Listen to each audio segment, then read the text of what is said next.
Tahukah kamu, Indonesia merupakan salah satu negara multikultural terbesar di dunia loh. Wilayah Indonesia yang dihuni oleh sebanyak 268.583.016 penduduk dari 1.340 suku bangsa mencerminkan bentuk masyarakat multikultural. Di sini saya akan menjelaskan materi tentang multikulturalisme, pluralitas dan keberagaman budaya serta dampak penyalahgunaan IPTEK. Pengertian dan pemahaman tentang multikulturalisme, pluralitas dan keberagaman budaya, yaitu yang pertama pengertian multikulturalisme yaitu sebagai pengakuan, penghormatan dan penerimaan terhadap keberagaman budaya dalam sebuah masyarakat. Pengertian pluralitas, keberagaman dalam segala aspek kehidupan seperti agama, bahasa, suku, dan tradisi. Pengertian keberagaman budaya yaitu kekayaan dan perbedaan budaya yang ada dalam suatu masyarakat. Materi selanjutnya ada implementasi multikulturalisme dan pluralitas dalam kehidupan sehari-hari. Yang pertama ada festival budaya, yaitu rangkaian kegiatan untuk memperkenalkan dan mengapresiasi berbagai budaya yang ada di masyarakat. Yang kedua ada pendidikan multikultural, yaitu pengenalan keberagaman budaya dalam program pembelajaran sekolah. Yang terakhir ada pekerjaan tim multikultural, yaitu tim kerja yang terdiri dari anggota dengan latar belakang budaya yang berbeda-beda untuk mencapai sasaran yang lebih luas. Materi selanjutnya ada dampak positif dari penerapan multikulturalisme dan pluralitas dalam masyarakat. Yang pertama itu ada toleransi dan penghargaan, yaitu meningkatkan kemampuan masyarakat untuk memahami dan menghormati perbedaan budaya. Yang kedua ada kekayaan budaya, yaitu mendorong pertukaran pengetahuan, seni, dan tradisi. Yang ketiga ada perspektif luas, yaitu membuka wawasan baru dan memperkaya pandangan hidup melalui interaksi dengan berbagai budaya. Selanjutnya ada dampak negatif dari penyalahgunaan IPTEK terhadap keberagaman budaya.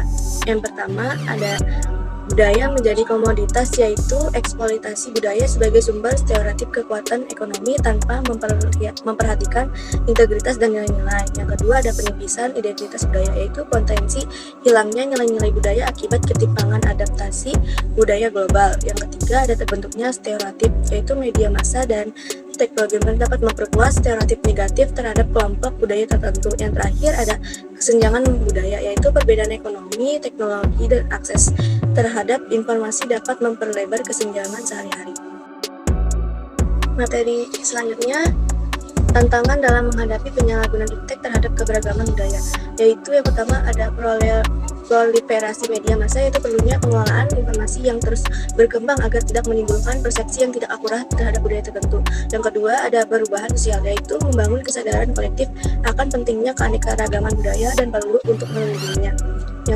Yang terakhir ada edukasi dan kesadaran, yaitu memperkuat pendidikan multikulturalisme dan meningkatkan kesadaran tentang bahaya penyalahgunaan IPTEK. Materi yang terakhir ada upaya yang dapat dilakukan untuk mempromosikan keberagaman budaya dan mengantisipasi dampak negatifnya. Yang pertama ada pendidikan multikulturalisme, yaitu melaksanakan kurikulum yang mengenalkan keanekaragaman budaya dan mengajarkan nilai-nilai toleransi. Yang kedua ada program kesadaran budaya, yaitu menyelenggarakan kegiatan yang memperkuat rasa memiliki terhadap budaya sendiri dan pemahaman terhadap budaya lain. Yang terakhir ada regulasi dan kebijakan, yaitu mengatur dan mengelola penggunaan teknologi informasi untuk melestarikan keanekaragaman budaya.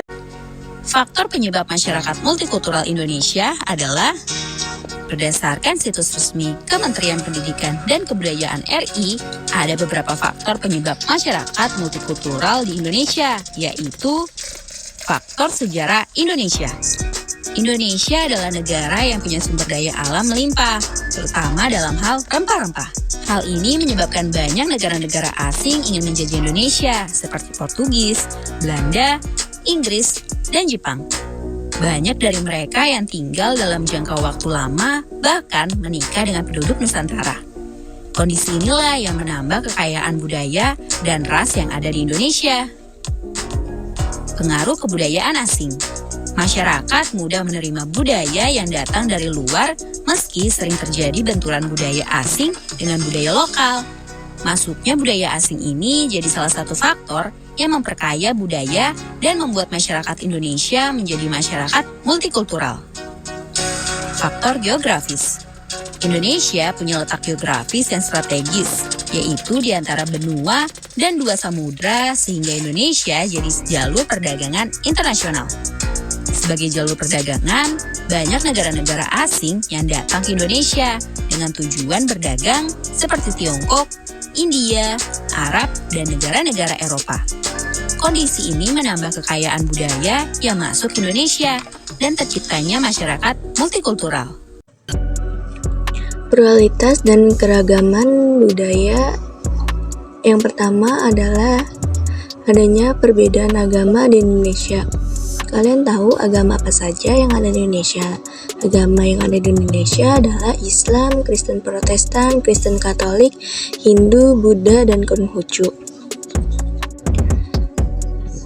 Agama Islam adalah agama yang dipeluk sebagian besar masyarakat Indonesia.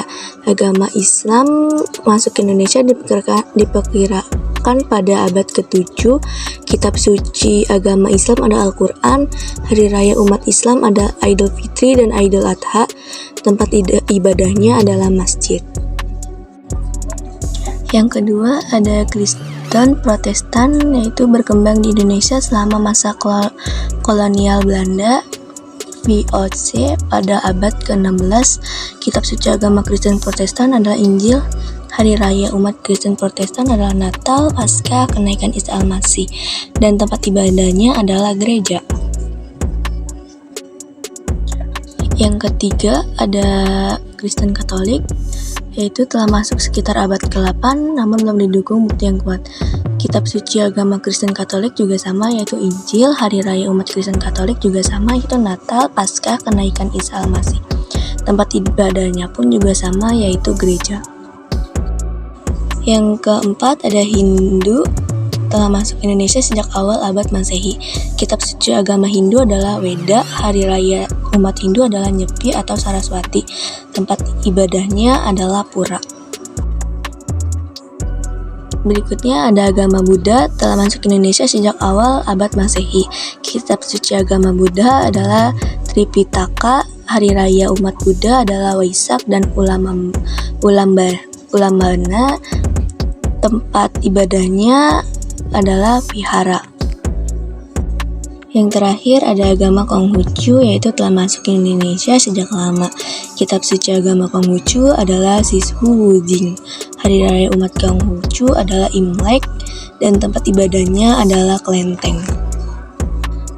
Pluralitas dan keragaman budaya yang kedua ada perbedaan budaya di Indonesia, yaitu menurut Koen Jarang Ningrat 1996, kata kebudayaan berasal dari bahasa Sanskerta yaitu budaya.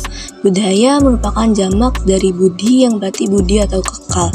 Menurut sosiologi J.J. Honigman ada 3 bentuk wujud budaya, yaitu gagasan, tindakan, dan karya.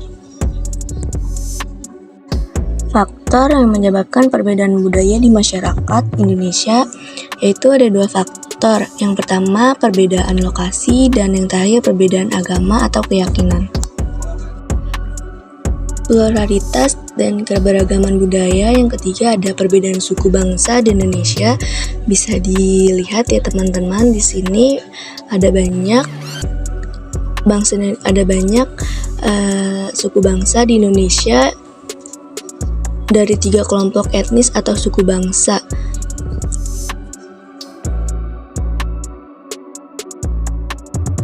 Pluralitas dan keberagaman budaya yang terakhir ada perbedaan pekerjaan di Indonesia, yaitu tentu saja tidak asing bahwa masyarakat Indonesia memiliki pekerjaan yang berbeda-beda tergantung dari letak geografis dan faktor lainnya. Ada yang menjadi petani, buruh, peternak, nelayan, pegawai, polisi, tentara, dokter, guru, dan lain sebagainya. Dari materi yang sudah saya paparkan sebelumnya, jadi dapat disimpulkan bahwa secara kolektif dampak multikulturalisme, pluralisme, keragaman budaya, dan penyalahgunaan ilmu pengetahuan dan teknologi berdampak pada cara masyarakat berinteraksi satu sama lain dan menghadapi tantangan globalisasi dan perubahan seiring berjalannya waktu. Melalui pemahaman dan pemanfaatan ilmu pengetahuan dan teknologi, masyarakat dapat mengembangkan kemampuan untuk menghadapi tantangan tersebut dan menciptakan suasana yang lebih inklusif, harmonis, dan berkelanjutan.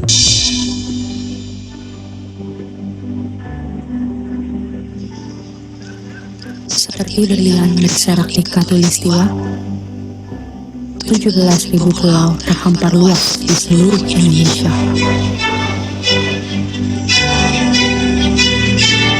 Lebih dari 700 bahasa, 300 suku, beragam budaya dan agama, tak mampu menghalangi kita menjadi bangsa yang satu.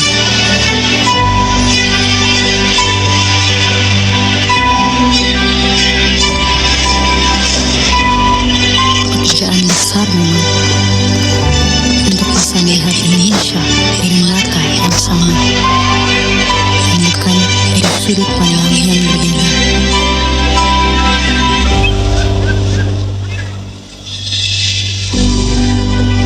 Tetapi ini Indonesia, tanah kaya yang masyhur akan perbedaan dan keramahannya. Tanah lahirnya masyarakat yang terbuka dan memiliki